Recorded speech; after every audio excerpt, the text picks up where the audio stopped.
You're watching Ryan Investigates, the channel that separates facts from fiction. And we do it with style and humor. Cut to the chase, dude!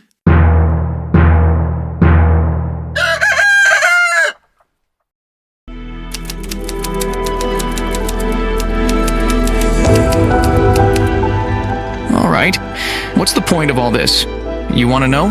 Then you gotta listen very carefully. Because as they say, the devil is in the details.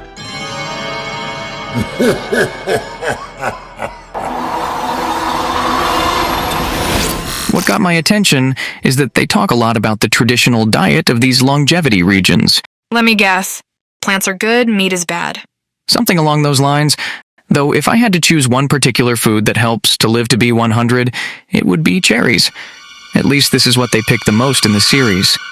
When sweet potato became a success, it was rare to find households on Okinawa that did not breed pigs. It doesn't seem very plant-based to me. Unless pigs are vegetables. What? Doctor? According to the official website of Ogimi Village, even the elderly eat nearly 50 grams of meat every day. That's almost 17 times more than what the plant-based gurus claim. It makes a difference, doesn't it? The creator of the Blue Zone's diet didn't find it important to include pork, the star of the Okinawan cuisine, in a book about Okinawan food, because that would have ruined his whole concept of centenarians eating nothing but tofu, sweet potatoes, and colorful vegetables. Luckily, we can easily debunk that what he says is not true. In the previous episodes, we did a pretty good job at destroying the Okinawan diet myth, didn't we? But there's one more loose end I want to tie up today. Just a finishing touch. This will be the icing on our haters' cake. I hope it's okay with you. Remind me why we're doing this? Because it's fun.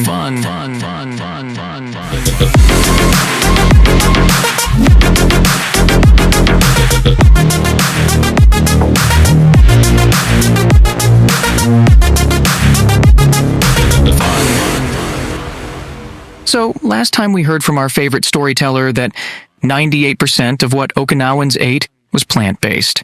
The Blue Zone's website also says that this is how Okinawan centenarians ate for most of their lives. They even drew a nice pie chart to make it look more credible. We've already debunked this. Yeah, but why 98%? Where did they get this very specific number from? I have to find out. Jake, you're such a nerd, you know that? But let's see if Dr. Know-It-All can help you with this. Of course.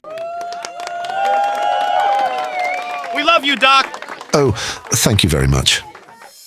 So, as we discussed in the previous episode, pig farming was successfully incorporated into sweet potato cultivation until World War II.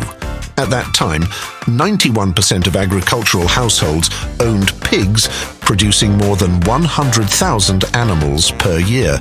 Is this what Dan Buettner calls plant-based? Plant-based my ass. Well said, Mandy.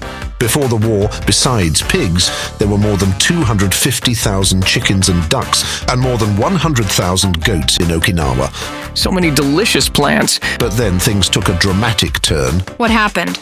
The Battle of Okinawa, in which the thriving livestock and fishing industry was almost entirely lost. It was a humanitarian disaster. If we compare the number of livestock production from 1940 to 1946, we understand how devastating it was. Almost 99% of the island's pig population was gone. Same for goats.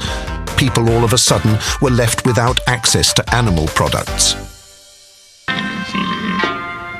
ね、琉球王国の土から島に売る古はあぐやん。またややの口をてちかなってうちなの島々んかい10万トンうたんどわたやうちなんちゅの武神やいうちな文化のティーチやたん。やしがや戦の始まったうちなんちゅの茶やや人女同様のわったうちきて脱ぎることしかならんたん問い抜くさったるもの日本兵とアメリカ兵かうちこあってやな一抜くたるわったや命日とでちょうる艦砲射撃会したたかさってあ秋雨よ助けてくれ秋雨よ助けてくれ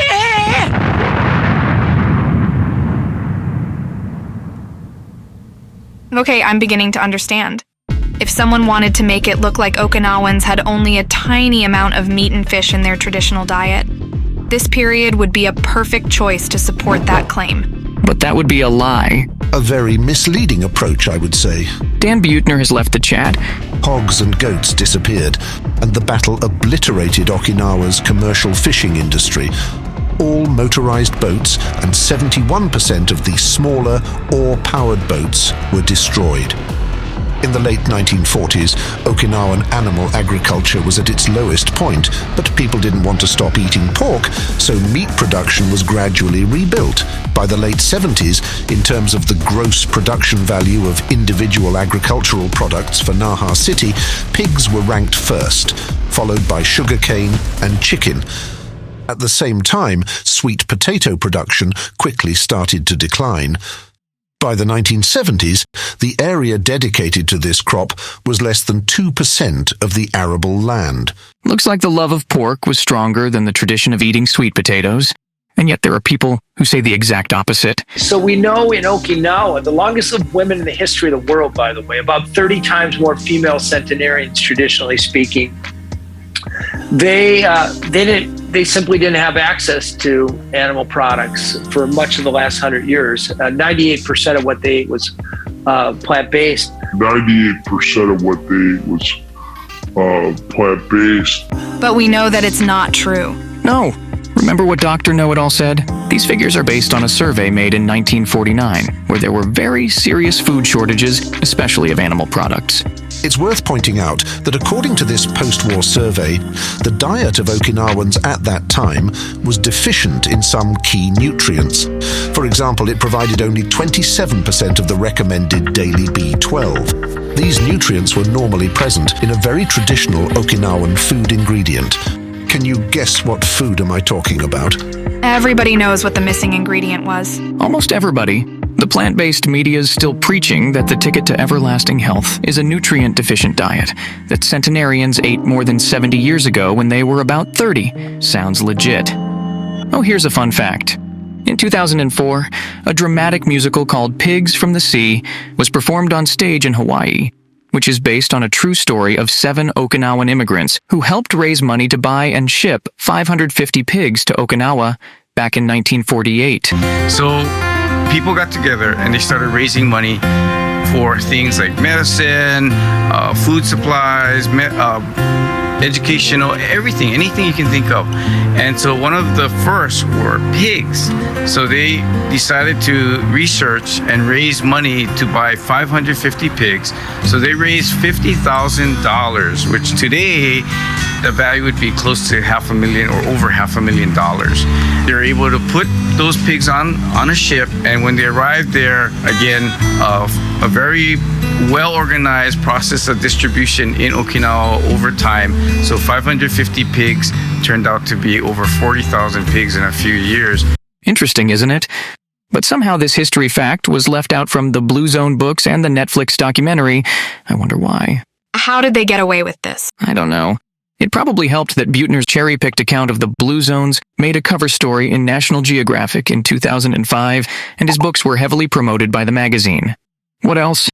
Oh, did I mention the whole Blue Zones brand is owned by the Seventh-day Adventists? You know, the vegetarian church who believe that people should eat only plants like Adam and Eve in the Garden of Eden. Now, my brothers and sisters, we may not want to believe it or not, but this is Satan's plan. Satan's plan is to get specifically God's church away from the Garden of Eden diet onto the sad diet that is plaguing America. Onto a diet that is composed of flesh, animals, and animal products, and he knows that by doing this, he can destroy man's mind. It's time to repent, Mandy. I'm not an expert on religion, but doesn't the Bible specifically say that people are allowed to eat animals after the fall? The fear and dread of you will fall on all the beasts of the earth and on all the birds in the sky, on every creature that moves along the ground, and on all the fish in the sea. They are given into your hands. Everything that lives and moves about will be food for you. Just as I gave you the green plants, I now give you everything. They probably skipped the part about spreading false reports too. The funny thing is that this 98% fairy tale is literally copy-pasted across all forms of media. Lifestyle magazines, recipe books, cookie-cutter health videos on YouTube.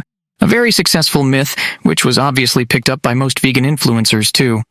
But lifestyle and diet are also important. Only 2% of the Okinawan diet is made up of meat. The rest predominantly consists of sweet potatoes, rice, tofu, legumes, grains, and vegetables. Okay, I know all about Okinawa. And they predominantly plant-based. They have like 1% or like a couple of percent from animals. But there is a group of people that have been largely westernized and still see a benefit over the rest of the world with regard to health and diet, and that is the Okinawans. They ate less than 1% of total calories from animal products back in 1949. Most people don't realize the Okinawans, and I've shown this in many of my videos, get less than 4% of their calories from meat. Another 96% comes from plants. The bulk of it is rice and sweet potatoes. And of that 4% that's not vegan, most of that isn't even meat. It's dairy or eggs or something like that. So, for example, Okinawa, Japanese, the second longest living population in the world. They had 97% plant-based diet. And even the Okinawans, who Nina and Randa have used as an example, even they eat quite differently from, again, your typical low-fat vegan, how Nina and Randa are eating. As they themselves point out, most of their diet, the traditional Okinawan diet, is sweet potato. Wait a minute. It says the proportion of nuts, seeds, and fruit in the diet was less than 1%, just like meat. If we take these numbers seriously, then the lack of nuts, seeds, and fruit is also the key to longevity. Why did they single out only animal products? It's a textbook case of cherry picking. The meatless media is always happy to jump on whatever confirms their bias and disregard the rest. That 1949 survey didn't even record the diet of the centenarians, just what some random malnourished people ate for a short period of time. Of course, this fact didn't stop the Blue Zones team to advertise the misinformation about the 1% meat consumption, claiming that this is what they're eating. And their evidence? Their evidence is a cherry-picked video about the 1949 hogwash from Gregor, the vegan spin doctor. If you look at their actual dietary intake, we know what they're eating from the U.S. National Archives because the U.S. military ran Okinawa. This is how it breaks down. Only 1% of their diet was fish. Less than 1% of their diet was meat. The traditional diet in Okinawa is based on vegetables, on one vegetable in particular, sweet potatoes. The Okinawan diet was centered around purple and orange sweet potatoes. How delicious is that? If cherry picking was a crime, this guy would be in jail for life. Luckily, Okinawans didn't have to wait long to taste the most delicious vegetable on the island. And they even had time to have fun with the leftovers. なんか知ってる？魚。魚じゃない、これは。お肉。膀胱で豚の膀胱。小さい子供の時に非常に印象にあるのはですね、豚を潰した時に膀胱を剥離してですね、人間の頭ぐらいのボールに膨らましてサッカーボールみたいな感じで蹴ったりして遊んでました。みんな昔の子供はこんなやって遊んでた。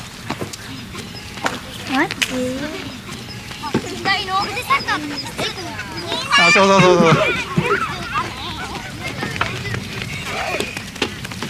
やっぱり豚が沖縄の戦後復興の出発点だったと思います。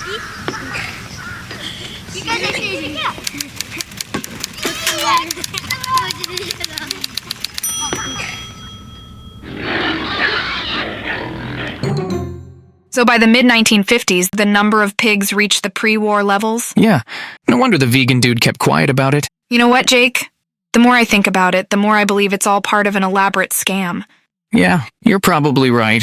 Some spread misinformation for ideological reasons like these guys, while others, like Dan Buettner, just simply want to sell books and get rich. Do you think people will ever realize this? Look, Mandy, fanatics like Dr. Gregor and Mike the Vegan will always produce their biased, one-sided garbage to keep their followers in a bubble where everything confirms what they want to believe. We can laugh at the pseudoscience, their petty lies. It's fun, but at the end of the day, if their minions would rather alter the facts to fit their views instead of altering their views to fit the facts, there's nothing we can do. but there may be some hope for the more rational ones. The problem is that we're a tiny channel, and there's a big chance that the scam we have presented evidence for in this video will go unnoticed. The countless hours we spent researching will be wasted without making any meaningful changes. It's quite frustrating, to be honest. It does feel like David fighting Goliath, doesn't it? Well, it's up to our viewers now to take this further. We're counting on you, and you, and you.